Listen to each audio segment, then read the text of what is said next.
You're listening to the Valley Current. I don't think that's the answer. Isn't me being president or anything like that. I'm not looking to.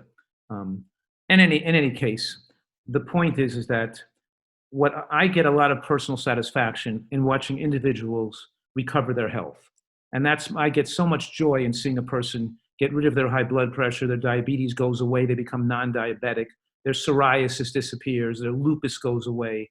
I'm using nutritional excellence as a therapeutic modality to reverse disease. I'm a motivator to motivate people to take better care of their health, saving people's lives out there. And like rays of light, when you change a person's life like that and they get well, they have these superpowers not just as a role model, but they can help other people. Right.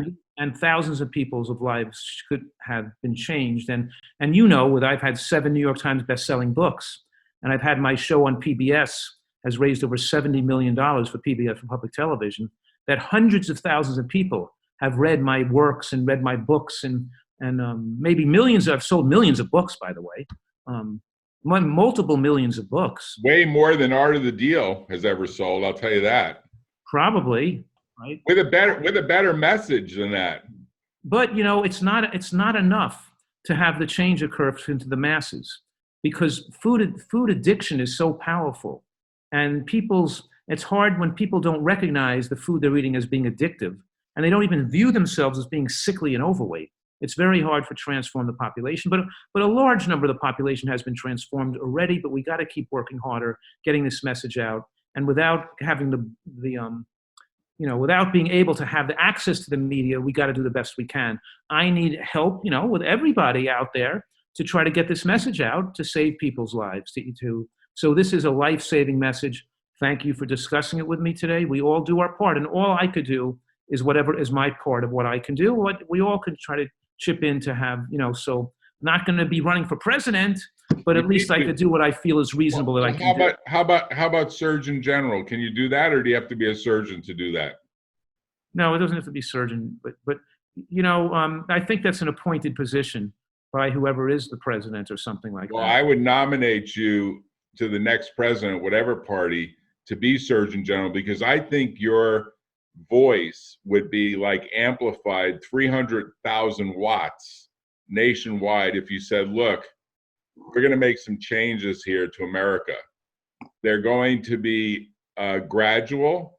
They're not going to shock the system. It doesn't require a multi-zillion-dollar vaccine. I think we're going to spend way more on this vaccine than it's going to be worth, by the way, because it's probably like the virus is going to morph, and we're going to be in some sort of Rubik's Cube of trying to figure out what the next move is here.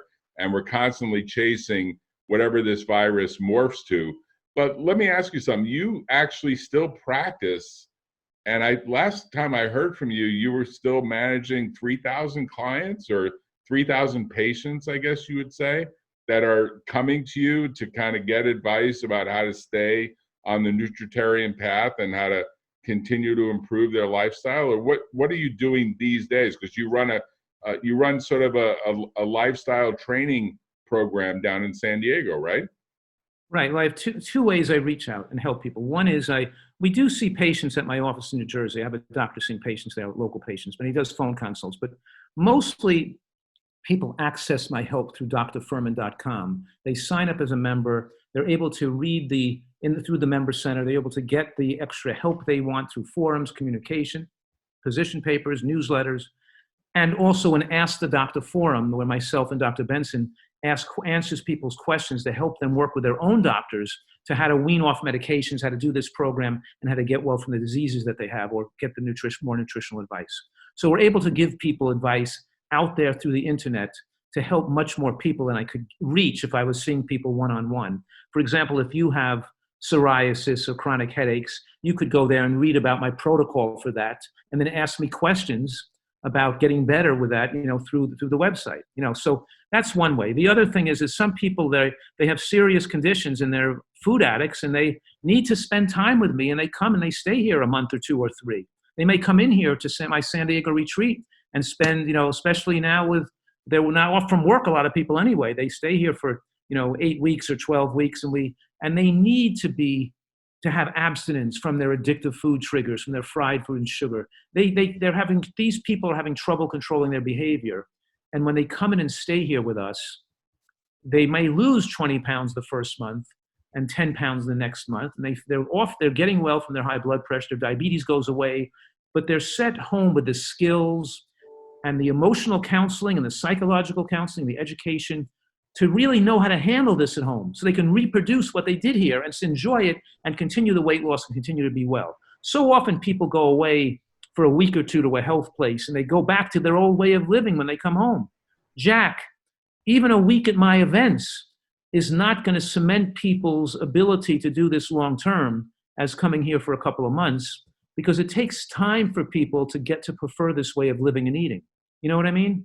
What I've done, Joel, just so you know, is I put up the screen to drfuhrman.com, and specifically I put up the retreat screen, the ETI retreat screen that's on the screen now, because that was the program that I was aiming before C19 to come to once I learned that you had moved to San Diego and set this up. And then C19 hit, and you've got some really useful data here. And I guess there are people driving down to San Diego, even with flights stalled and the rest, to join you in this program, right? The retreat program that I have up on the screen now? Yes, we have 3 people that came in today. My wife actually went to the airport to pick them up because we didn't want a driver to pick them up and expose them to other people. Right, so because you're running something that has to be like spa-like. I guess it is. I'm looking at the pictures, frankly, for the first time. Lee said to me, you should just drive down there, Joel knows us, get this to happen. And of course, like an idiot, I didn't take that advice, and then I got stuck in a bunch of litigation nightmare situations for clients that begged me for help.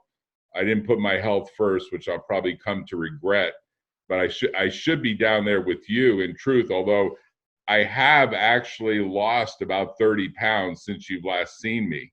And I am working on losing the remaining, what you would say would probably should be like another 50 to really get to like the right weight, where if you look at the picture of me first year of law school, my BMI was probably like yours. It was probably under 15. I mean, literally, it was all muscle. I was bike riding 6-7 days. Your body fat was under 15%. Your BMI was under 23. Yes. Yeah, my body fat at 16. My body fat at 66 years old is about 10. Which is an amazing set of data, because even as medical doctors, you see a lot of medical doctors that are obese. You see a lot of medical doctors that don't take seriously the very advice that they give, right? When you see the young people dying, when you see these medical doctors dying, when you see these happening, remember, these are people who are not in great health. Young people don't, so this COVID-19 virus is relatively harmless against really healthy people. So yes, this is a very important message. So yeah, I mean, I'm telling people that, wear a mask and gloves when you get here. Don't accept food or drink from the flight attendants. Keep your distancing. When they come here, they have an external sliding glass door to their room where they can go outside. We keep people socially isolated and distanced from each other the first 2 weeks they're here, so they can go to my lectures, do the exercise classes, get the information, participate, but they're keeping from a far enough distance apart. And so we're still somewhat socially isolating and putting the new people in those rooms so they can walk outside and not go close through the hallways. So we're keeping people. So I'm keeping it super safe here, and very careful. There's not a lot of people going in and out. It's right. But do you pre-screen people and take their temperature and all that jazz on the way in, because you got to be worried that you could be bringing something in, right? No, when they come in, not only do they pre-screen by me and taken care of, and I'm become their doctor, but also we're very cautious that if they do get sick, we haven't had one person get sick yet, but if they did, we know we had them isolated for the first 2 weeks they were here. Okay. We know they're never getting close to anybody anyway, because they have this big, beautiful room that has a door to the outside, and they're going in and out through the outside door, and they come to an exercise class, they go in the pool, and the pool is just delightful. It's like the water is like 89 degrees in there. So are you seeing people that have what I'll call major weight issues? Like, you don't know this, but my younger brother, who I actually said I would pay your fee if he would get on a flight. He's in Florida. He's like 420 pounds. He should get here and stay here for 3 or 4 months. I have a girl here now who's 19 and came in at 380. She was 380 and she came in at 360. And now she's been here 2 weeks and she's 340. And she's learning. She's not just learning the recipes and how to eat this way, but she's getting the psychological counseling, the emotional counseling, and the addiction behavior counseling that she needs to resolve this for her future. It's not like coming to a fat farm where you're calorically restricted and pushed to exercise. It's where they're learning the tools and the emotional skills and the intellectual and psychological skills with our expert staff, how to leave and to prefer eating this way when they go home.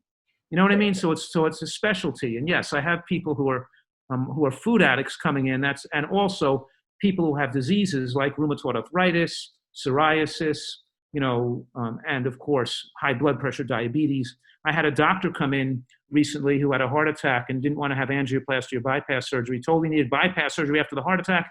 He flew from the hospital to here. He stayed here a few months. He got totally well. He didn't need any heart procedures after that. His chest pains were gone. His cholesterol went down to his blood pressure normalized. His heart problem went away. Good blood flow now, and he's so happy, so thrilled. He looks like a different new man. So we really change the trajectory of people's health future. But people don't know that. I don't even think they really understand all the great work you do, because there's a lot of hospitals and doctors that won't touch these people because they think it's kind of a lost cause. They think, forget it, this person's going to relapse. It's too much of a liability. Like my brother said, no one's going to help me. He had gone to the Duke program 20 years ago, the Duke program that I guess oddly uses rice. Yes. Brown rice. And I said to him, brown rice, are you serious? And he said, yeah, it works. He lost like 50 pounds. He was maybe back then 375. He got down to 325.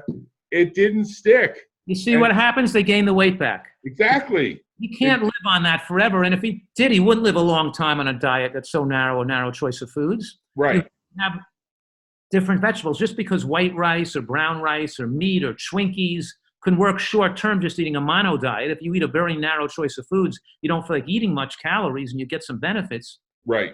But what I'm saying right now is when you flood the body with these diverse micronutrients from mushrooms and onions and berries and seeds and all these foods, it suppresses the appetite. You can learn to make the diet taste fantastic, and we can teach people how to stay with it long term. And the long term effects are that it will also make you live longer without dementia. The rice diet will have some problems with aging because it's going to give you the high degree of micronutrient exposure that you require for long life. Well, do you think that Duke University just doesn't have their head in the right place? Because I didn't understand 20 years ago, and apparently they're still using this approach. I don't think they've changed. I don't know what the latest news is, but they've changed a little bit, but very few people. And I've had a huge effect on the careers of many medical doctors who utilize my approach. I see all the time people using my stuff and don't even. Just today, I saw a person describing word for word what I had in my book, Fast Food Genocide, a very famous doctor, and they didn't credit it to me. They just took the stuff right out of my book. But that's great. Let them. That's fine for me we're changing. There are doctors who are doing similar things to me, but of course, it's a very small microcosm compared to the rest of the world. But there's very few individuals who have tweaked this lifestyle and diet to this point, to this degree of nutritional excellence, so that it's so therapeutically effective to reverse diseases like multiple sclerosis and lupus and psoriasis, and getting people to make complete recovery so quickly. And the soils and the food we grow out of our incredible soils here, and the type of water we give the people, what we're giving people here is such a high degree of nutritional excellence that people make dramatic recoveries more effectively. So we're enabling people, obviously, to get well and feeling better and thinking better and have mental clarity and having your emotions feel better. It really starts people on a different life's trajectory. I'm saying they can control their health destiny. And you can't get this through taking medications and drugs for the rest of your life. Medical care is not the answer to our nation's problems. It's not going to really solve this. And like you're saying, as soon as they get the vaccine ready in probably 12 to 18 months, by that point, the virus is going to be petering out naturally already. And by that point, some new virus will come along of 6 months or a year after that. But They'll always be chasing something like they are with influenza deaths. They're always chasing something because it changes year to year. If you look at nursing homes as particular high-risk places, nursing homes, hospices, even hospitals, they don't have the greatest food supply into those places. I think they have like an acceleration of death food supply into those places. White bread, rice, all this stuff that's high carbs. High glycemic junk food with meat. I always say that diet's been designed by ISIS. It's like the worst diet we could. Obviously, people are nutritionally ignorant, and it's the major cause of death in this country. But if you're a CEO, I'm not, but let's say you're a CEO of a big health hospice / nursing home chain, isn't it negligent to some degree? Maybe we don't want to use a legal term, but isn't it below the standard of reasonable care not to say, look, these people are at risk beyond all the hygiene? We've got to give them the right diet. We've got to explain to them that they're going to be on a nutritarian diet during the C19 period. That's a requirement, period, full stop. That's what we're doing. It should be, but hospital food is junk food. And the standard of care in medicine and conventional health care is that what you eat doesn't matter. It's the drugs that are going to solve all the problems. So they're not deviating from the standard of care because the standard of care itself is so poor to begin with. So there should be nursing homes that specialize and change the way they do things. But obviously, I'm still fighting the fight. Well, Joe, as you know, I think you need to be the next president of the United States. I don't even want to wait to 2024. I want to say you get slotted in now. I want to say Joe Biden could be maybe a decent vice president for you, at most, assuming he's not guilty of sexual harassment. We don't know. The jury's out on that. Who knows what's going to happen? But you are an amazing person. You're a great mentor to me. Tell people how they reach you. Obviously, the website we put up, drfuhrman.com. That's probably the best way to get started, right? Yeah, drfuhrman.com. They can get more information about my books, about our programs, about our upcoming detoxes, about the retreat, anything they want, they can get through the website. Plus, a lot of people don't know this, but you have been gracious in giving a lot of your time pro bono to the nonprofit Nutritarian Research Institute, or is it Nutrition Research Institute? Right, the Nutritional Research Foundation. What we fund studies, obviously. We fund nutritional studies, and I'm the president of that. But that is a big pro bono effort, and you've got an amazing number of YouTubes out there and videos on Facebook and elsewhere for free that people can get access to. So, beyond my television shows on PBS are for free. You don't have to go onto PBS and DVR Food is Medicine by Dr. Fuhrman. I have, so I've been doing television shows on PBS since 2012. So let me ask you, you've been at this war for a long time. You've been doing it for a long time. Do you have faith that, say, in 50 years, we're going to see a complete revolution in medicine and in health literacy? Or do you say to yourself, I've started something that may take 300 years to actually happen, but people hopefully will remember me from, like the way they remember, Caesar back in the Roman days. Like maybe they'll remember you 300 years from now. I don't think the humans will be alive on the world if we keep destroying our environment and our climate. It may be that all humans are dead on the planet, and when the planet's taken over by rodents and a new species evolve, unless we fix the way we're destroying the environment and the climate. I don't know what's going to happen in the future. It's not my field of expertise. Nevertheless, I'm doing what I'm doing as good as, I'm doing my thing, which is trying to get people better. And I'm hoping that the world wakes up and starts taking better care of their health and the health of our planet as well. Thanks, Joel. You're great. I give you a big round of applause. I really appreciate it. Thank you, Jack. I look forward to seeing you. I might drive down in San Diego and call you on the way from the road, and you might say, yeah, there's one room left. You better get here because there's some fat guy that's going to show up, and I'm going to give it to him or her if you don't get down here. That might be occurring already, but yeah. But look, see you later. I'm building some more rooms here, Jack, and I'm going to put your name on one of those rooms. Are you living on the compound as well? Because it looks like you bought a lot of real estate there. Yes, my personal house is has a fence, a wall between the retreat and my home with a gate, Nice. which we're putting up. So Nice. I'm going to be living next door to the retreat compound, which is Wow. really fantastic. This neighborhood is just, if you looked out the window of where we are next to the Lusardi Creek Nature Preserve, Yes. you would see that this is like the most gorgeous part of look at that pool Wow. over in the countryside there. Wow.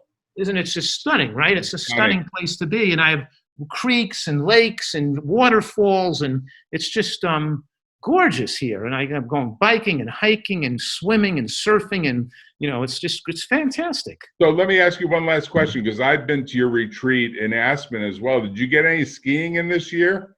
Oh, I'm so disappointed. I bought the Icon Pass. I was all set to ski like crazy towards the end of the season. I was getting in shape. I was skiing a little bit locally, and then of course the ski place is shut down. Yeah, I know. It's right. Well, whatever. I'll hopefully skiing will be good next year. All But right. I'm enjoying the outdoors, and one thing about keeping in good health and eating right, it gives you more opportunity to have fun. Yes. Because you can play volleyball, and I can go surf, and I can go climb mountains, and I can do things that are so much fun to do when you're physically fit and you're in good health. Thanks, Joe. I'll look forward to seeing you. You take care. Best to you and your wife. You and your lovely wife. Thank you. Bye-bye. Bye-bye. Talk soon. Give my regards to Lisa.